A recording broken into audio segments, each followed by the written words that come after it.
Hi, welcome to my presentation. I'm Danielle McCool, and I am a PhD student at the University of Utrecht, where I work with sensor data. But specifically, I work with missing sensor data, which is all of the pieces that come between the bits that you actually measure. So my plan today is to take you through the contents of my current project, which is working with mobility data, and we'll try to make sense of all the reasons and possible solutions for the times we don't know people's locations. But first we'll touch on some important bits that are kind of foundational to it, like why is mobility important and what does a travel app do? We study travel behavior because not everybody does the same thing. Although some things are pretty predictable, like if you have a job, you probably go to your work and then you come home from your work to your house. Some things can vary between people, like maybe you only go shopping twice a week, while your neighbor goes 4 or 5 times a week. Maybe you take a car to work, while one of your coworkers takes the train. Knowing how many people commute between cities, or what percentage you're making use of trains, gives transit authorities the information they need to keep things flowing smoothly and predict changes ahead of time. In order to get person-level information on mobility, the gold standard for the last 50 years has been the travel diary. These usually ask people to fill in all trips taken for a single day, along with some associated info. But these travel diaries often led people to estimate fields like time and distance, and filling in fields like mode of transportation and looking up addresses take time from people who aren't really all that invested anyway. So researchers in the field look to the mobile phone to help reduce some of the tediousness of the task. Mobile phones could get location information from satellites, which could then be used to find addresses, modes of transportation, and routes, the last of which had never been feasible with travel diaries.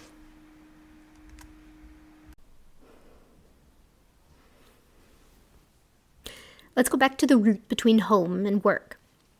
Someone's position in space is continuous.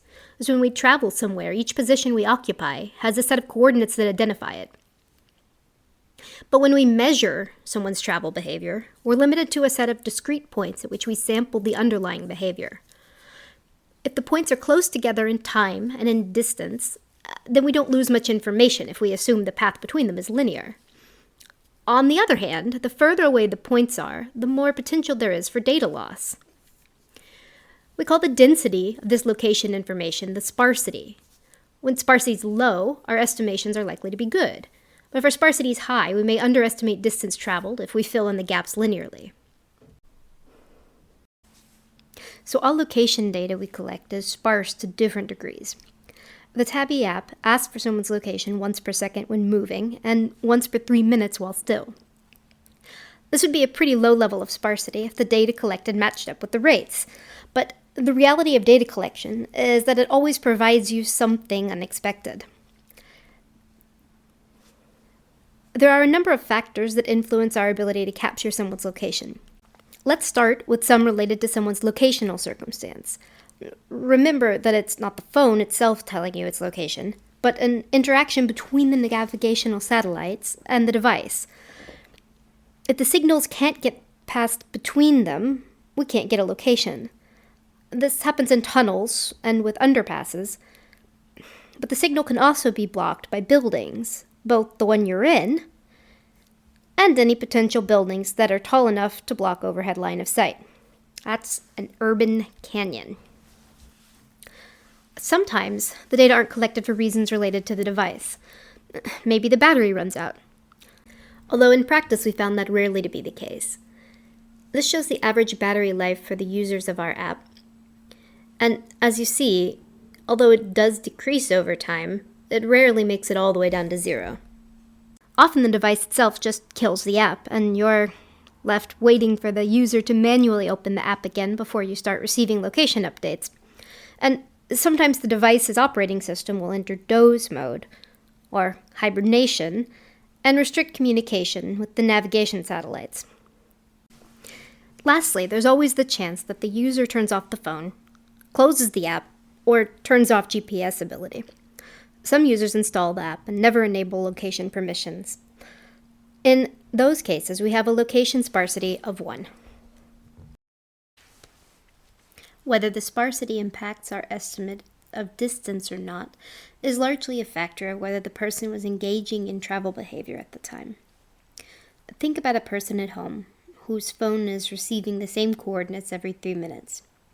No movement means the continuous location isn't changing, meaning our discrete sampling of it is doing a perfectly fine job. Now let's pretend that the respondent is still at home.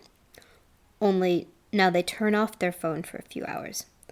When they turn it back on, it's still at the same location, just like in the other situation. Since they didn't actually go anywhere, there's no underestimation if we ignore the missing time and just go ahead and calculate our statistics anyway. Metrics like distance traveled and number of trips will still be accurate. Only the problem is that on the researcher's side, we don't actually know what happened in the interim. All we see is the increase in sparsity and associated potential for biased estimates. But first, let's take a moment to look at how the sparsity plays out in the data that we collected from our respondents in the app. So, Q can be calculated across different resolutions, over trajectories, days, or observation periods, if you want to characterize the differing patterns of missingness. Because we expect movement behavior to differ over the days of the week in accordance with work-related travel, it's useful to look at sparsity over the days of the week. We can also look at sparsity over time, since we had many participants who participated for not only the full week, but also much longer. There's evidence of a change in Q with respect to time in the study. Later days of participation are correlated with increased sparsity. The intuitive interpretation is that as people fall out of the study, they spend less and less time in the app. Someone's last day will almost never have a high sparsity because they'll end their participation somewhere in the middle of it. But there's another alternative explanation that may give us some more insight. Devices that send less data may ultimately have longer survival curves, maybe because people find it less intrusive, but possibly because iOS devices lend themselves toward allowing apps to run in the background without killing them, with a trade-off of unreliable processing times. Which we can see if we look at the difference here between Android and iOS. We can look at how many days elapse between the first and the last timestamp someone records, based on their OS, in order to see if that's a sensible idea. And we do see a small difference. On average, iOS users make it 4 days longer than Android users. Both operating systems have restrictions that limit processing power during nighttime hours, but the actual effect on mean sparsity is relatively small. Here you see a differential pattern of the actual location data and the amount that was sent over the days of week and time of day. If we know that sparsity is more or less the same during the evenings, even though the number of locations we're receiving differs, that allows us to feel more comfortable using sparsity as a metric for determining whether or not location data are missing. In order to start to understand these issues, we designed a simulation study on the basis of just the full data from our respondents with very low sparsity. Using this, we could simulate missingness under different conditions and see what happened if we then estimated our aggregate measures as normal. First, we took out the location data at random in 5-minute intervals to recreate various levels of sparsity. In this condition, we found that increasing sparsity led to an underestimation of distance traveled, but the relationship wasn't linear.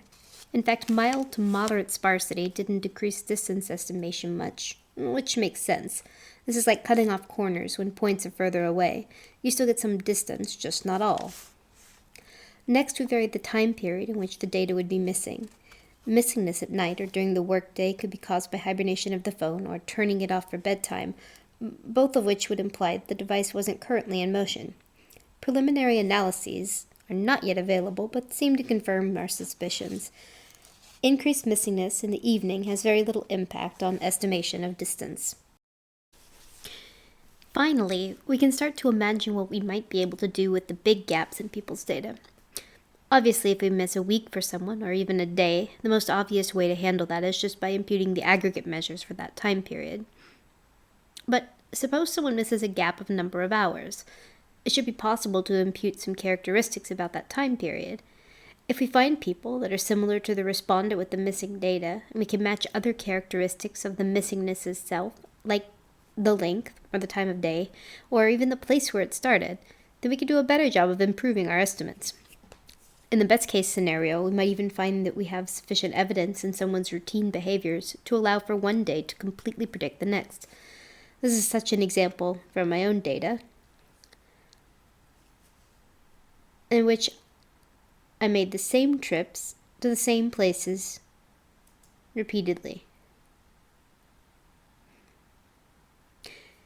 If the locations match up closely, a person's own data could ultimately predict their missing travel behavior quite well. Well, looks like we've got a little time left, so I'll go ahead and jump into something I've kind of glossed over until now. So, okay, think back to one of those routes with the points. Doesn't really matter which, so let's just choose this one. Let's zoom in on one part of it. This was my route, so here's me, then, actually, walking along one part of it. As I walk, I'm generating coordinates of the rate of 1 per second. So let's plot my actual trajectory with time along the x-axis and longitude along the y-axis. You'd expect a nice line because I'm only walking east and west, and I'm walking at a regular interval. But it turns out the reality is actually quite different due to the measurement error from the whole GPS chain of events. It's messy and unpredictable. This comes from a few different reasons, which I don't need to touch on now, but here's a real-life example of what the data look like when there are multipath errors. This person wasn't moving in the first 3/4 of this video, but the data make them look very mobile. Let's say we want to know how far someone has traveled on a given day. If we were to add up all the distances between all these points, we'd be off, maybe in this case by an order of magnitude. So instead, we've got to be clever. Here's the algorithm we use. It draws lines fit between segment endpoints. Endpoints are progressively selected at the points that have the largest deviation from the line until it reaches a stopping point where all the points are fit within the tolerance that you set. But what should the tolerance be, you ask? Great question. We didn't know either, so we did a simulation study. Here's the distribution of all the distances in our complete data. And here's how that distribution changes if you apply segmentation at error levels of increments of 10 meters. At 10 meters, that means we keep making new segments until all points are within 10 meters of the segment. At 200, we stop when it's at 200 meters. Notably, this stops making much difference when it's around 60. The more segments you create, the closer you get to giving each 2 points their own segment, which would correspond with an error condition of 0 meters. Here's a different route, with a comparison of the naive distance up there in the left-hand corner versus the distance after segmentation. Note how the biggest difference comes during the stationary periods. The algorithm actually does a pretty good job of removing noise in these sort of situations. So, in short, one of the really important parts of migrating to using this type of data for mobility research is that we come up with some sort of way to intelligently handle this missing data. Because even in the best of circumstances, we're almost certain to have some missing data. And that missing data is likely to be related to the travel behavior itself, so it's not ignorable. We know segmentation isn't appropriate when we start filling in these long gaps where we're not sure what's happened between. But there are long gaps where we're relatively sure of what happened between, and in those times segmentation is appropriate. When it's not appropriate, we have to be clever about the missing data one step up. We can't impute somebody's route unless, of course, we can be pretty certain that they're taking the same route that they took yesterday or the day before. And so we have to impute at an aggregate level so that we have the characteristics themselves instead. I welcome any questions and comments you guys have, and if you are interested in knowing more, I can send you some papers that I've written so far. But thank you for coming to my presentation, and I'll see you in the chat room.